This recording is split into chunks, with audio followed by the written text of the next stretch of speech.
வெளிக்கேறும் சிகரத்தில் ஏற்றி சிவமாக்கி கொண்டது பாரீர். திருச்சிற்றம்பலத்தே திருநட ஜோதி ஜோதியுள் ஜோதியுள் ஜோதி. மைக்கு கழிச்சிட்டோம். சுத்த ஜோதி சிவஜோதி ஜோதியுள் ஜோதி ஜோதியுள் ஜோதியுள் ஜோதி. ஆபத்தை நீக்கி வளர்த்தே சற்றும் அசையாமல் அவியாமல் அடியேன் உளத்தே தீபத்தை வைத்தது பாரீர். திருச்சிற்றம்பலத்தே திருநட ஜோதி ஜோதியுள் ஜோதியுள் ஜோதி. சுத்த ஜோதி சிவஜோதி ஜோதியுள் ஜோதி ஜோதியுள் ஜோதியுள் ஜோதி. சைவம் முதலாக நாட்டும் பல சமயங்கள் எல்லாம் தனித்தனி காட்டும் தெய்வம் இது வந்து பாரீர். திருச்சிற்றம்பலத்தே திருநட ஜோதி ஜோதியுள் ஜோதியுள் ஜோதி. சுத்த ஜோதி சிவஜோதி ஜோதியுள் ஜோதி ஜோதியுள் ஜோதியுள் ஜோதி. எத்தாலும் ஆகாதே அம்மா என்று எல்லா உலகும் இயம்புதல் சும்மா. செத்தாரை மீட்பது பாரீர். திருச்சிற்றம்பலத்தே திருநட ஜோதி ஜோதியுள் ஜோதியுள் ஜோதி. சுத்த ஜோதி சிவஜோதி ஜோதியுள் ஜோதி ஜோதியுள் ஜோதியுள் ஜோதி. நிறைந்த அன்பிற்கும் மரியாதைக்கும் உரிய இந்த அற்புதமான ஒரு கருத்தரங்கை நிகழ்வை ஏற்பாடு செய்திருக்கும் அறிவார்ந்த நண்பர் சகோதரர் சுப்ரா அவர்களே, நல்ல ஒரு அறிமுக உரையாற்றி அமர்ந்திருக்கும் சிவச்செல்வர் சிவநேய செல்வர் பெருமைக்குரிய சகோதரர் வாசுதேவன் அவர்களே, இன்றைய நிகழ்வுக்கு 2 நட்சத்திரங்களாக 2 அறிவு களஞ்சியங்களாக உங்கள் வாழ்க்கையின் பல சிக்கல்களை மிக மிக எளிதாக தீர்த்து வைக்கும் முறையில் அரிய கருத்துக்களை வழங்குவதற்காக வருகை புரிந்திருக்கும் இந்தியாவிலிருந்து வருகை புரிந்திருக்கும் அறிவார்ந்த பெருந்தகை இயற்கை மருத்துவர் பாம்பாட்டி சித்தர் ரசிக்கும் எழுந்தருளியிருக்கும் கோவை மருதமலை முருகன் கோவில் அடிவாரத்தில் பவித்ரா இயற்கை யோகா மருத்துவமனையை நிறுவி கடந்த 40 ஆண்டுகளாக எல்லா பெரிய மருத்துவமனைகளும் அப்பல்லோலிருந்து புரூக்ளின் வரைக்கும் எல்லா மருத்துவமனைகளும் கைவிட்ட, இனிமே எந்த உறுப்பும் தேராது, மொத்த ஆர்கன்ஸும் ஓன விட்டு ஆக மொத்தம் மிஷினே ஷட் டவுனு அப்படின்ற லெவல்ல கொண்டு வந்து போடுற ஆளுகளையே எளிமையான முறையில் குடலை கழுவி மலக்குடலை தூய்மை செய்து பழ உணவுகளை கொடுத்து யோகா தெரப்பி செய்ய வச்சு மீண்டும் அவர்களுக்கு ஏறத்தாழ செத்தவர்களை உயிர்ப்பித்தது போல மீண்டும் அவர்களுக்கு உயிர் பிச்சை அளித்து பல ஆண்டுகள் வாழும்படி ஒரு டைனமிக் மருத்துவமாக இயற்கை மருத்துவ முறையை சீருடனும் சிறப்புடனும் கடந்த 40 ஆண்டுகளுக்கு மேலாக மனித நேயத்துடன் செய்து வரும் இயற்கை மருத்துவ செம்மல் ராஜ ரிஷி பெருமைக்குரிய ஐயா சுப்பிரமணியன் அவர்களே, 34 வயதில் அரிய ஒரு உள் வெடிப்பை, ஒரு இன்னர் ஒரு ரெவல்யூஷனை உணர்ந்து மனித இனம் ஒரு கேவலமான பொருத்தமில்லாத இயற்கைக்கு முரணான ஒரு மருத்துவ முறையை நம்பி எந்த நோயும் தீராத நிலையிலும் அந்த மருந்துகளையும் மாத்திரைகளையும் ஊசியையும் ஆபரேஷனையும் வைத்தியர்களையும் நம்பி வீணாகிக் கொண்டு இருக்கிறதே என்ற கவலையில் நம்முடைய முனிவர்களும் சித்தர்களும் ஒன்று கூடி ஒரு ஆளை செலக்ட் பண்ணி போய் சொல்லு, கேட்குற வரைக்கும் கேட்கட்டும், கேட்காதவனை பற்றி கவலைப்படாத, ஆனால் உன் வேலை சொல்கிற வேலை அப்படி என்று அந்த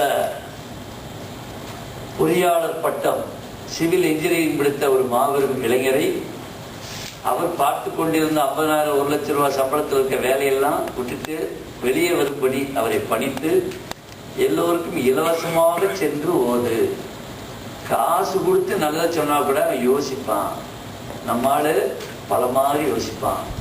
அதனால நானே கடவுளே வந்து சொன்னாலும் மக்கள் கேட்குற மாதிரி இல்லை. அவன் 2 செல்போனை வச்சுக்கிட்டு 3 செல்போனை வச்சுக்கிட்டு அல்லாடிட்டு இருக்கான். நானே பக்கத்தில் போயிட்டு நான் கடவுள் வந்திருக்கேன்னு சொன்னாங்க, இல்லையா சொல்லுப்பா நீயே, இவன் என்ன கடவுளை டிஸ்டர்ப் பண்ணிட்டு இருக்கான், நீ சொல்லு, அவன் இந்த வட்டி கட்டிட்டானா, செக் பாஸ் ஆயிடுச்சா, இன்னொரு கால் வந்து அட்டன் பண்ணிக்கிறேன், எப்பா நான் கடவுளே என்னையா வந்திருக்கேன் நில்லு அப்படி என்று கடவுளே உங்க பக்கத்துல வந்து நின்னாலும் உங்க பிரச்சனை உங்களுக்கு ரொம்ப பெருசு. கடவுள் உங்களுக்கு ஒரு பிரச்சனையே கிடையாது. அதுக்கு அவர் பக்கத்துல வாரது எதுக்கு இவன்கிட்ட போவானே, டிஸ்டர்ப் பண்ணுவானே, அவன் பிஸியா இருக்க ஷெடியூல்ல நம்ம இடையில போய் நுழைவானே அப்படின்ட்டு அவன் யார்த்தையும் வாரதில்லை. ஒதுங்கி நின்று பார்த்துக்கிட்டு ஒரு 1.5 அடி உயரத்துல இருந்து பார்த்துக்கிட்டு சரி ஏதோ முடிஞ்ச வரைக்கும் பார்ப்பான். சரி முடியலையா, சரிப்பா அவனுக்கு முடியலையாப்பா, வேற உடம்பு வேணுமா, இவனை தூக்குப்பா அப்படின்னு சொல்லி யமதர்மன்ட்டு சொல்லிடுறாரு. நான் என்ன கிட்னியும் அவுட்டு, லிவரும் அவுட்டு, ஹார்ட்டும் 2-3 ஓட்டை, பின்னாடி எல்லாம் கட்டின்றேன், முன்னாடி போனால் குட்டின்றேன். இவனை வச்சு நம்ம என்ன பண்றது, மொத்த ஆர்கனும் ஓனை விட்டு ரிப்பேரு. இந்த ரிப்பேரான மிஷினை வச்சுக்கிட்டு எதையும் விருப்பமா ஆசைப்படுறேன், சாப்பிடவும் முடியல, இனிப்பு சாப்பிட போனா டயபெட்டிக் தொடாதுன்றேன், ஏதாவது நல்லா காரசாரமா சாப்பிடலாம்னு நினைச்சா அவனுக்கு அல்சர் இருக்கு தொடாதுன்றேன், வேற ஏதாவது உச்சப்பா சாப்பிடலாம்னு நினைச்சாரே உனக்கு பிபி இருக்கு திங்காதன்றேன். எதையும் இவங்க தொடவிட மாட்டாங்க. இந்த நாய் இங்க வாழ்ந்தே என்ன கழிக்க போகுது, சரி இவன் தூக்கிட்டு வேற பாடியை ரீசைக்கிள் பண்ணி கிராஃபிக்ஸ்ல வேற பாடி கொடுத்து வேற ஒரு ஆத்தா பணம் செலக்ட் பண்ணி ஒரு நைஜீரியாலேயோ ஒரு டாஸ்மேனியாலேயோ ஒரு நியூசிலாந்துலையோ இந்த நாயை பறக்க வைப்பான், இவன் போட்டோம் அப்படின்னு விட்டுறாரு. அவர் முடிஞ்ச வரைக்கும் நேரம் கை கொடுத்து கூப்பிட்டு பார்ப்பாரு, இவன் போக மாட்டேன். மக்களுக்கு அப்படிலாம் இன்ட்ரெஸ்ட் கிடையாது. இவன் பக்தியெல்லாம் என்னன்னா எதுவும் தேங்காய் உடைச்சோமா, ஏதோ போய் வேண்டிக்கிட்டோமா, திருட போனாலும் திருடிட்டு போவேன், நான் திருடிட்டு வந்தால் உனக்கு ஒரு ஷேர் கொடுத்துருவேன் அவன் அதை கேட்டுக்கணும். அப்புறம் காப்பாற்றுறவனும் வீட்டை கூட்டிட்டு வெளியே போறேன், ஜாமி எப்படியாவது காப்பாத்து, நீ உன்னை நம்பித்தான் போறேன். வீட்டை காப்பாற்றணுன்றவனும் அந்த ஆள்கிட்ட தான் சொல்லுவேன், அந்த வீட்டில் திருடணும்னு நினைக்கிறவனும் அந்த ஆள்கிட்ட சொல்லுவேன். அவர் என்னதான் பண்ணுவாரு, என்ன பண்ணுவாரு, சரிடா நீ திருடுன்றுவாரு, அவன் திருடுவேன். அது வரைக்கும் எல்லாத்தையும் வாயை பற்றி வச்சிருப்பாரு. அவன் திருடி முடிச்ச உடனே நாயை நீ கொல்லன்டுவாரு. அங்கே போற வரவனை கடல ஆப்பிள வச்சு இனி கத்துறான்டுவாரு, திருட திருட கத்துவேன், ஓடுவேன். அப்ப இவனுக்கு நல்ல பிள்ளையா இருக்கணும், அவனுக்கு நல்ல பிள்ளையா இருக்கணும். அப்புறம் இவன் கொஞ்ச நாளைக்கு பொழப்புவேன், பொழைய முடிச்சவன கைதானான்றான். அப்புறம் போலீஸ்காரன் போய் மிச்சத்தை கொடுப்பேன், அதை வாங்கிட்டு வீட்டுக்கு வருவேன். மாதிரி ஒரு மாய விளையாட்டு நடந்து கொண்டே இருக்கிறது. அறிவார்ந்த சகோதர சகோதரிகளே, அந்த வகையில் மக்களுக்கு மருத்துவம் பற்றிய ஒரு மாபெரும் விழிப்புணர்வை ஊட்ட வேண்டி சகோதரர் ஹீலர் பாஸ்கர் அவர்கள் இங்கு வந்திருக்கிறார். செவி வழி தொடு சிகிச்சையில ஏதோ செவியை தொட்டுட்டு அதை சிகிச்சை கொடுப்பான்னு நினைச்சிடாதீங்க. நீங்க அவர் பேசுறத கேட்டாலே உங்களுக்கு ஏற்கனவே இருக்க அறிவை விட கொஞ்சம் தெளிவான அறிவு வந்துடும். அறிவு வந்தோம்னா நோய் போயிடும். எதுக்குமே டெக்னாலஜி தெரியாதுதான் பிரச்சனை.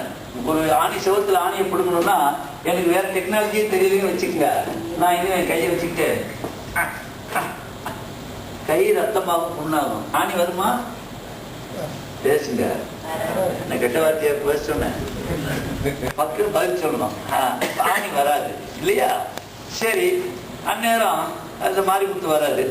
வந்துட்டு சார் என்ன பண்ணிட்டு இருக்கீங்கன்றாரு. இல்லை ஒன்றும் இல்லையா, இந்த ஆணி வரல, அதை பிடிக்கிட்டு இருக்கேன், கை ரத்தம் வரல. இது என்ன சார் இது சொல்லணும், கொஞ்சம் இருங்க, ஒரு டெக்னிக்கலாக அப்ரோச் பண்ண கொஞ்சம் பொருங்கன்ட்டு ஒரு நெயில் எக்ஸ்ட்ராக்ட் ஆணி புங்கை சுற்றி எடுக்கிறாரு. அவருக்குள்ள விட்டு இப்படி இருந்தாலும் வந்துடுது. எவ்வளவு அப்போ என்ன, இவ்வளோ நம்ம கஷ்டப்பட்டு total pain but no gain. இது நான் டெக்னிக்கல் அப்ரோச். இவர் செஞ்சது technical approach, less pain total gain.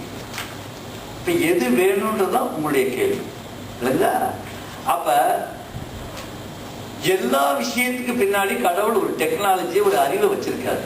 வச்சுட்டு இது வழியா நீ இதை ஈஸியா அடைஞ்சிக்கலாம், இப்படி போனேன்னா நீ கஷ்டப்பட்டு அடையல அப்படின்னு சொல்லியிருக்காரு. அப்ப எது வழியா எளிதாக அதை அடையலாம், எளிதாக பயன்பெறலாம், எளிதாக இன்பம் அடையலாம் என்பதை உணர்ந்து செய்ய வேண்டியது நம்மளோட கடமை.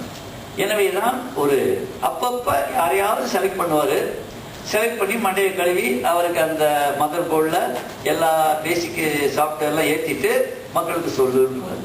இப்போ நபிகள் நாயகத்தை செலக்ட் பண்ணாரு. அவர் சும்மா உடனே தெரிஞ்சுக்கிட்டு சிவனேன்னு வயசான ஒரு அம்மாவை கட்டிக்கிட்டு எஜமானியமாவே கல்யாணம் பண்ணிக்கிட்டு சிவனேன்னு இருந்தவர் தான் இல்லைங்களா? இப்போ அவரை கூப்பிட்டு அவர் நல்ல தொழுகர், கடவுள் மேல அசைவர் பார்த்தாரு. இந்த கரிதுன்னா நேரம் வரமாட்டார் அவருடைய பழக்கம். அப்படி இந்த கவிச்சி வாடகைன்னு வச்சுக்கோங்க, கடவுள் அந்த அந்த சிஸ்டத்துக்குள்ள நேரம் அந்த பவர் நுழையாது, இன்டைரக்டா நுழையும். புரியுதா? இப்ப போய் அதாவது சொல்லுவாங்க விளையாட்டா, ஒரு பொம்பளை கோயில்ல பூ கட்டிக்கிட்டு இருந்தா. பூ கட்டிக்கிட்டு இருந்தவ அந்த சாமி நேராப்புல இருக்கு, அவ காலை அதுக்கு மேல நீட்டிக்கிட்டு பூ கட்டிக்கிட்டு இருந்தா.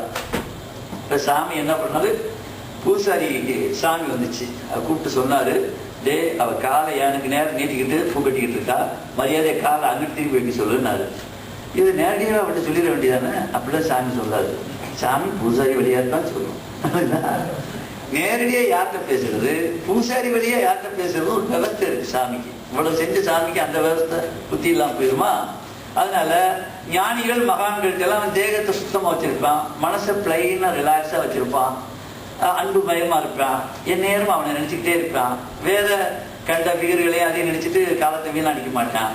கடங்காரனையும் வட்டி கட்ட வேண்டியவனையும் நினைச்சுக்கிட்டு புளிங்கிட்டு இருக்க மாட்டான். அப்ப அரசியல்வாதியும் லோடு பிடிச்சவனையும் ஐஸ்வர்ய ராயை நினைச்சுக்கிட்டு இவன் வீகிட்டு கிடக்க மாட்டான். இப்ப இவனுக்கு என் நேரம் சிவ சிந்தனையும் இருக்குன்னு வச்சுக்கோங்க. சரி இவன் நம்மளே நினைச்சுட்டு இருக்கான்ட்டு டக்குன்னு நேரம் பேசிடுவாரு. இந்த லொல்லு பிடிச்ச கேஸ் இருக்கே, கண்டது நினைக்கும், கடவுளை நினைக்கிறதுக்கு ஆமா நீங்க என்ன சிவராத்திரியா, ஐயா சரி காலையில கவிச்சதுன்ட்டு விடு அப்படின்னு போவான். இவன்ட்டு எல்லாம் நேரம் வர மாட்டாரு. இந்த ஒரு ஆளை செலக்ட் பண்ணி நீ சொல்லுப்பா, நான் சொன்னா கேட்க மாட்டேன் அப்படின்னு கெஞ்சிறது தான். இப்போ குழந்தை இருக்குன்னு வச்சுக்கோங்க, நீங்க குழந்தை தப்பு பண்ணா படின்னு அருவாள் எடுத்து பாறாங்க எடுத்து வெட்ட முடியாது.